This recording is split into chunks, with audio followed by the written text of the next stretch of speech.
शानदार स्टूडियो में। नमस्कार, दिवाली से दिवाली तक के समृद्धि मंत्र में आपका स्वागत है। हमारे आज के खास मेहमान हैं नीलेश शाह साहब। आप सब नीलेश जी को जानते हैं, पिछले 25 साल से बहुत ही जाने माने स्टॉक पिकर रहे हैं और फिलहाल मैनेजिंग डायरेक्टर हैं कोटक म्यूचुअल फंड के। शाह साहब, आपका बहुत बहुत स्वागत है। धन्यवाद सैल जी, मुझे यहाँ पे बुलाने के लिए। जी, तो चर्चा बिना विलंब के शुरू करते हैं। नीलेश जी, पिछला साल बहुत ही बेहतरीन था। हम लोगों ने बहुत शानदार रिटर्न्स हर तरीके के इंडेक्स में कमाए और इंडिविजुअल स्टॉक्स ने तो बिल्कुल ही बहुत ज़बरदस्त इंडिविजुअल रिटर्न्स भी दिए हैं। अब बताइए कि यहाँ से आगे आने वाले 1-2 साल आपको कैसे लगते हैं? पहले एक मैक्रो ट्रेंड सेट कीजिए, हम लोग कहाँ बैठे हुए हैं? सुशैल भाई, भारत बदल रहा है। क्या बात। पहले अगर आप देखें तो हमारे यहाँ पे महंगाई का बहुत बड़ा मार था। अब धीरे धीरे करके महंगाई को हमने मॉडरेट कर दिया है। पहले हमारे पास एफएक्स रिजर्व्स बहुत कम होता था। आज दुनिया का चौथा लार्जेस्ट एफएक्स रिजर्व्स हमारे पास है। पहले हम फिस्कल प्रोफ्लिगेसी के रास्ते पे चलते थे, कमाते थे 100 रुपया, खर्चा करते थे 110 रुपया। अब पेंडेमिक की वजह से फिस्कल प्रोफ्लिगेसी थोड़ी है, लेकिन फिस्कल प्रूडेंस भी साथ में अपना रहे हैं। पहले हमारे पास इंफ्रास्ट्रक्चर की डेफिसिट थी। बम्बई से पुणे जाना हो तो ओवरनाइट जर्नी थी। आज अगर मैं बम्बई का ट्रैफिक पार कर लिया तो बम्बई से पुणे 1.5 घंटे में पहुंच जाता हूँ। जी। पहले हमारे यहाँ पे फिजिकल इंफ्रास्ट्रक्चर था। जी। आज फिजिकल और डिजिटल दोनों इंफ्रास्ट्रक्चर अवेलेबल हो गए हैं। जी। पहले क्रॉनिक कैपिटलिज्म था, कुछ लेने के लिए कुछ देना पड़ता था। आज मेरिटोक्रेसी आ गई है। जी। और इनके साथ साथ 2 सबसे बड़ी चीजें हो गई हैं। शायद मैं और आप कभी अपना बिजनेस चालू नहीं कर पाए बिकॉज आपके और मेरे पिताजी के पास उतना पैसा नहीं था कि वो हमें धंधे के लिए दे सके। आज जो हमारे बच्चों की जनरेशन है, अगर उनके पास आइडिया है तो उन्हें पैसे देने वाले बहुत लोग हैं। अवेलेबिलिटी ऑफ कैपिटल ये एंटरप्रेन्योरशिप को निखार देगा। और जो सबसे बड़ा चेंज हो रहा है भारत में कि हम पब्लिक सेक्टर से पब्लिक प्राइवेट पार्टनरशिप में जा रहे हैं। आप एयर इंडिया की बात कर रहे हैं। एयर इंडिया देख लीजिए, और उसके पीछे पीछे BPCL, container corporation, IDBI bank, बहुत सारी कंपनीज आएगी। ये एक नींव बना देगी जिसके ऊपर भारत के तेज इकोनॉमिक ग्रोथ की इमारत खड़ी हो सकती है और वो किसी भी आप साइक्लोन बोले, झंझावात बोले, उसके सामने टिकी रहेगी। चलिए, तो ये तो आपने बहुत बढ़िया मैक्रो ट्रेंड सेट किया। अब ये बताइए, सरकार की तरफ से कौन से ऐसे 1 या 2 ठोस कदम उठाए गए हैं जो आपको लगता है कि भारतीय बाजारों के लिए आगे आने वाले 2-3 साल या उससे लंबी अवधि में बहुत बढ़िया रिटर्न्स आते हुए दिखेंगे? शैल भाई, अगर आप देखें तो 1980 में हम और चाइना एक जैसे थे। आज वो हमसे 5 गुना बड़ा हो गया। वो मैन्युफैक्चरर टू दी वर्ल्ड बन गया। हम वहाँ पे बहुत पीछे रह गए, लेकिन हमारी काबिलियत है। हम generic pharmacy to the world बने हैं, हम back office to the world बने हैं। जी। अब सरकार ने production linked incentive scheme launch की है। एक समय था जब हम मोबाइल फ़ोन के इंपोर्ट में 8 से 10 बिलियन डॉलर सालाना लगाते थे। अब यहाँ पे मोबाइल फ़ोन बनना चालू हो गए। आज जो बन रहा है उसे आप स्क्रू ड्राइवर असेंबली टेक्नोलॉजी कह सकते हैं। बट आने वाले 3 से 4 सालों में इस मोबाइल फ़ोन की वैल्यू एड 30 से 40% हो जाएगी और हम मोबाइल फ़ोन के एक्सपोर्टर बन जाएंगे। जो मोबाइल फ़ोन में हो रहा है वो electricals, electronics, textiles, automobile, auto component, bulk trucks, APIs, toys, ऐसे बहुत सारे सेक्टर में हो रहा है।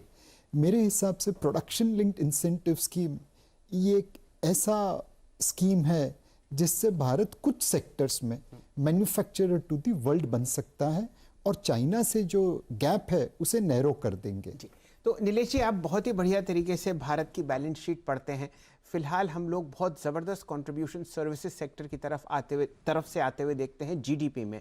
मान लीजिए 3 साल बाद आप और मैं हमेशा यहाँ बैठकर जुड़ते हैं, कितना प्रतिशत आपको मैन्युफैक्चरिंग से ग्रोथ आती हुई दिखती है जीडीपी की तरफ?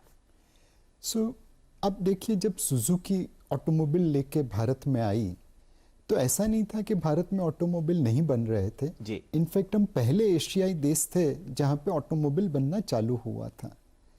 बट सुजुकी के आने की वजह से हम ग्लोबल स्केल पे पहुंच गए। पहले 10 साल वेटिंग पीरियड था स्कूटर या गाड़ी लाने के लिए। जी। एक बेटी का बाप हमेशा यही सोचता था दहेज में बजाज स्कूटर देने के लिए कब बुकिंग करूं। जी। और आज ऑटोमोबाइल क्षेत्र मैन्युफैक्चरिंग जीडीपी में 1/3 से ज्यादा कंट्रीब्यूशन देता है। एक ही सेक्टर ने आके भारत की जीडीपी को बदलाव कर दिया। अब आप सोचिए पीएलआई के तहत 13 सेक्टर्स ऐसे हैं जिनको सपोर्ट मिल सकता है। मुझे लगता है कि मैन्युफैक्चरिंग सेक्टर जो आज तकरीबन 20 से 25% के आसपास कंट्रीब्यूट कर रहा है भारत की जीडीपी में, वो धीरे धीरे बढ़ता हुआ 30 से 35% के आसपास पहुंच जाएगा। एंड ये थोड़ी बढ़त इसलिए कम होगी बिकॉज एग्रीकल्चर और सर्विसेज ये दोनों भी साथ में ग्रो हो रहे हैं। जी जी। तो मैन्युफैक्चरिंग की ग्रोथ आप मान के चल रहे हैं कि सर्विसेज, एग्रीकल्चर को तो जरा हटा देते हैं अभी, आप सर्विसेज सेक्टर की ग्रोथ से बड़ी होगी। मुझे लगता है कि अगर ये पीएलआई स्कीम को सही तरीके से एग्जीक्यूट कर ले जी। और जैसा सुजुकी ने भारत के ऑटोमोबाइल क्षेत्र के साथ किया वैसा ही बाकी सारे क्षेत्रों में कोई आके कर दे तो मैन्युफैक्चरिंग क्षेत्र की ग्रोथ सर्विसेज से ज्यादा हो सकती है।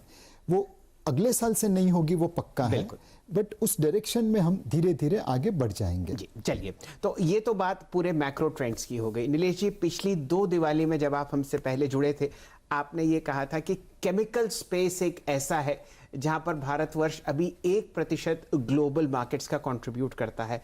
अगर ये 2 भी हो जाए तो भी हम वारे न्यारे हो जाएंगे, और 2 साल बाद एक्चुअली वो बात होती हुई दिख रही है। अब बताइए यहां से कौन से 2 सेक्टर्स हैं जो आपको लगता है एक सेक्युलर ग्रोथ ट्रेंड में है और वहां पर निवेशक, इंस्टीट्यूशनल इन्वेस्टर्स आप जैसे और जो हमारे व्यूअर्स हैं रिटेल इन्वेस्टर्स बढ़िया पैसा कमा पाएंगे? सो शैल भाई, मुझे लगता है कि यह टाइप का ग्रोथ रियल एस्टेट सेक्टर्स में आ सकता है। आज वर्क फ्रॉम होम में हर किसी को एक कमरा शॉर्ट पड़ रहा है।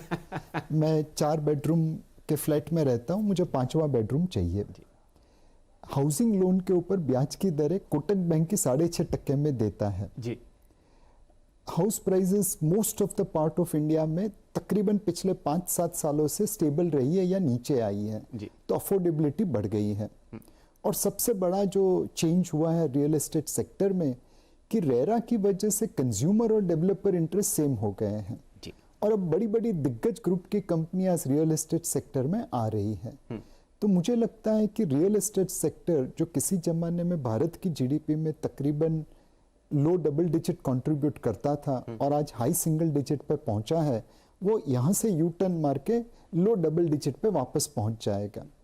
अब रियल एस्टेट सेक्टर का मजा ये है कि इसमें ज्यादातर चीजें लोकली होती हैं। आप घर इंपोर्ट नहीं कर सकते। जी जी जी। और क्या बात? इसके साथ जितने भी सेक्टर्स जुड़े हैं, चाहे पेंट्स हो, टाइल्स हो, केबल्स एंड वायर्स हो, सीमेंट हो, प्लाईवुड हो, ये सारे सेक्टर रियल एस्टेट और कंस्ट्रक्शन के साथ साथ आगे बढ़ेंगे। तो हमें लगता है real estate and home improvement एक ऐसा सेक्टर है जहां पे आप फाइनेंशियल से लेके कंस्ट्रक्टर तक के पूरे वैल्यू चेन में निवेश कर सकते हैं। जी। तो नीलेश जी, क्योंकि आप बहुत ही बारीकी से माइक्रो डेटा भी पढ़ते हैं, बैलेंस शीट्स में आपकी माहिरी है, ये बताइए रियल एस्टेट स्पेस में क्या आप उन कंपनीज की तरफ ध्यान देंगे जो घरों को फाइनेंस करती हैं, जैसे कि होम फाइनेंस कंपनीज या बहुत बड़ी बड़ी कंपनीज भी हैं जो निफ्टी में भी जुड़ी हुई हैं, या यहाँ पर आप रियल एस्टेट डेवलपर्स पर ज्यादा फोकस करेंगे? रिटर्न कहाँ ज्यादा आएगा? शैल भाई, गुजराती में एक कहावत है कि मामा के घर पे बैठे हो और माँ खिला रही है, क्या बात? तो फिर खाने में हेजिटेंसी क्यों? तो मेरे हिसाब से ये पूरा सेक्टर आपके लिए अवेलेबल है जी। इसमें आप फाइनेंशियर्स में निवेश कर सकते हैं, कंस्ट्रक्टर में निवेश कर सकते हैं, उस चेन से जुड़े हुए वेंडर्स में भी इन्वेस्ट कर सकते हैं। खाली निवेश करते समय एक चीज का ध्यान रखिए कि रियल एस्टेट सेक्टर्स में गवर्नेंस का इश्यू कई जगह पे आता है। तो क्वालिटी कंपनी में निवेश करिए और उन कंपनीज में निवेश करिए जहां पे वैल्यूएशन अभी भी रीजनेबल है। कुछ कुछ कंपनीज इस सेक्टर में ऐसी है जो अपने फंडामेंटल से बहुत आगे ट्रेड कर रही है, तो उनको अवॉइड कर दीजिए। अच्छा, चलिए, तो यहाँ पर आप 5 या 7 साल की वैल्यूएशन जोन देखेंगे और उससे डिसाइड करेंगे कि भाई कौन ऊपर है, उससे ज़रा परे। एब्सोल्युटली। चलिए, ये तो बात रियल एस्टेट स्पेस की हो गई। नीलेश जी, आप बाजार से लगभग 3 दशक से जुड़े हुए हैं और 80 और 90 के दशक में भारत का जो मैन्युफैक्चरिंग बेस था वो स्टॉक मार्केट में बहुत अच्छा रिफ्लेक्ट करता था। उसके बाद प्राइवेट सेक्टर बैंक्स आए, फिर आईटी कंपनीज आई, तो हमारा रुझान सर्विसेज सेक्टर की तरफ जाता हुआ दिखा।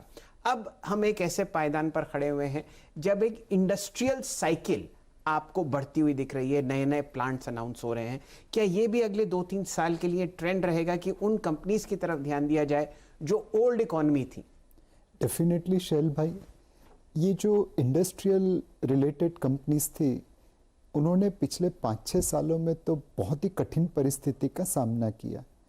तो अब जो मतलब बच्चे हैं वो फाइटिंग फिट है, उन्होंने अपनी कॉस्ट को काफ़ी कंट्रोल कर लिया है और अब उनके लिए पूरा मैदान सामने है। एक्सपोर्ट्स मार्केट में उन्हें अपॉर्चुनिटी मिलेगी। दूसरी चीज़ है, लोकल में गवर्नमेंट स्पेंड कर रही है, गवर्नमेंट के पास फिस्कल स्पेस है पैसा खर्चा करने की। और तीसरा, प्राइवेट सेक्टर निवेश अब चालू हो रहा है। चाहे सीमेंट सेक्टर देखिए, स्टील सेक्टर देखिए, शुगर सेक्टर देखिए, वहाँ पे निवेश आगे बढ़ने लगा है। तो मुझे लगता है कि पिछले 5-10 सालों का जो अंडर परफॉर्मेंस इंडस्ट्रियल कंपनीज का है वो आने वाले 2-3 सालों में कवर हो जाएगा। इन कंपनीज के पास अब वॉल्यूम्स बढ़ेगा, मार्जिन बढ़ेगा और इन्वेस्टर्स की एक्सपेक्टेशन से ज़्यादा ये पैसा बना पाएंगे। इसमें सिर्फ एक चीज़ का ध्यान रखना है, इंडस्ट्रियल कंपनी सर्विसेज की तरह नहीं है।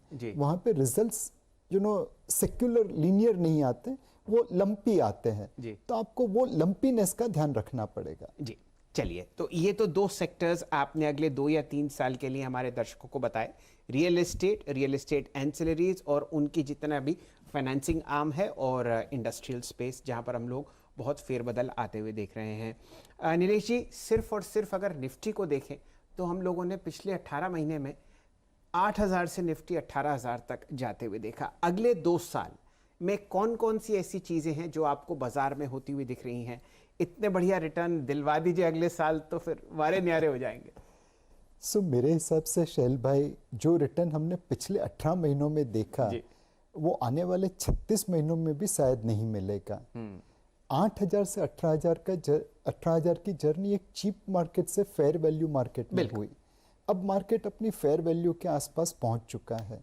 तो एक आपको रिटर्न की एक्सपेक्टेशंस बहुत कम करनी पड़ेगी, बट दूसरे एसेट क्लास के सामने फिर भी इक्विटी में ज़्यादा रिटर्न छूटेगा।